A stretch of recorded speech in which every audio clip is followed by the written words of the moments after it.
এটা হলো মুর্শিদাবাদে হাজারদুয়ারি।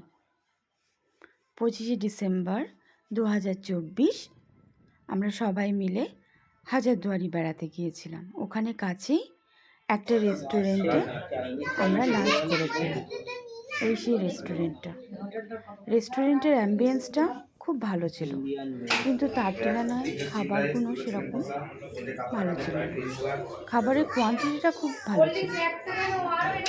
আমরা দুপুরে লাঞ্চে নিয়েছিলাম মাটন বিরিয়ানি, পোলাও, জিরা রাইস,